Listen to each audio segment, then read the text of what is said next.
largest professional organization and oldest for professional journalists and newsmakers. If you are interested in joining, please see us afterwards and we will take you through the process. We have a speaker today, and we have the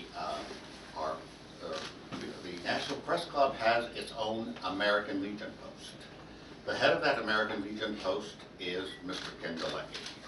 Our speaker is Lawrence Romo, the director of the Selective Service System, who will speak on registering women and immigrants. Ken Galecki was a deputy managing editor of the Kiplinger newsletter, which we're all familiar with. He formerly was with Congressional Quarterly, and before that with the Thompson Newsmakers. He is a graduate of American University. Larry Romo has an impressive resume. He was appointed by President Obama as the 12th director of the Selective Service System. Prior to that, he was the Soldier and Family Assistance Program Manager. He is an advisor at the U.S. Air Force Academy Admissions Group. He joined the Federal Civil Service in 1987. He has a degree from the U.S. Air Force Academy and a master's degree from Montana State University.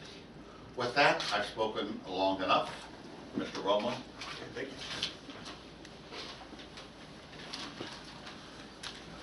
Before I start, I want to do a shout out to Joe Davis.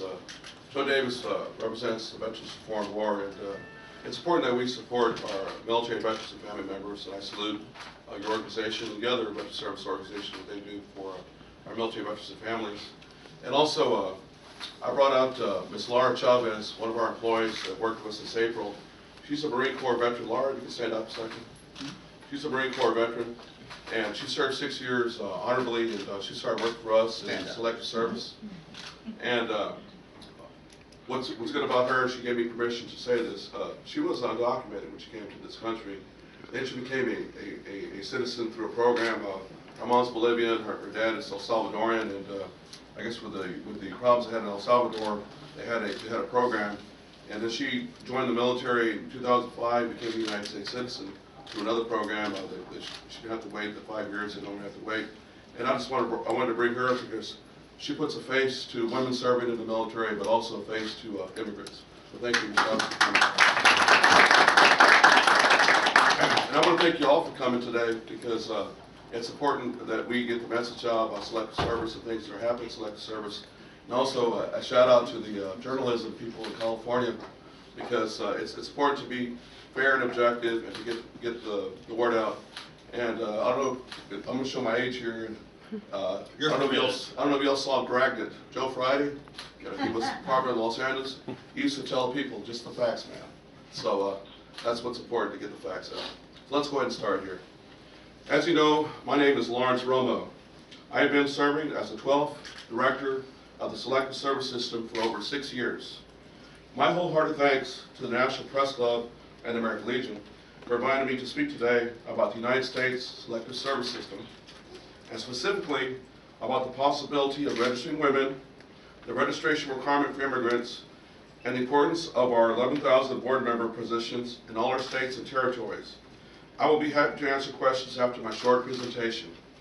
The Selective Service System has 2 missions: to be prepared to provide untrained manpower and healthcare personnel to an armed forces in an emergency, and to manage an alternative service program for men classified as conscientious objectors during a draft who would serve in the community rather than in uniform. Selective Service will provide manpower to the military by conducting a lottery using a list of young men's names gathered through the Selective Service registration process, matched with a man's birthday. Virtually all men ages 18 through 25 must register as required by federal law. And the higher the registration compliance rate, the more fair and equitable any future draft will be. The obligation of a man to register is imposed by the Military Selective Service Act. Over 70 years ago, it established and still governs the operations of the Selective Service System. The rationale behind Selective Service is that every able-bodied male citizen and males residing in the United States have the civic obligation to contribute to the common defense if needed. For men classified as conscientious objectors to all military service, they will be placed in our alternative service program. This program provides civilian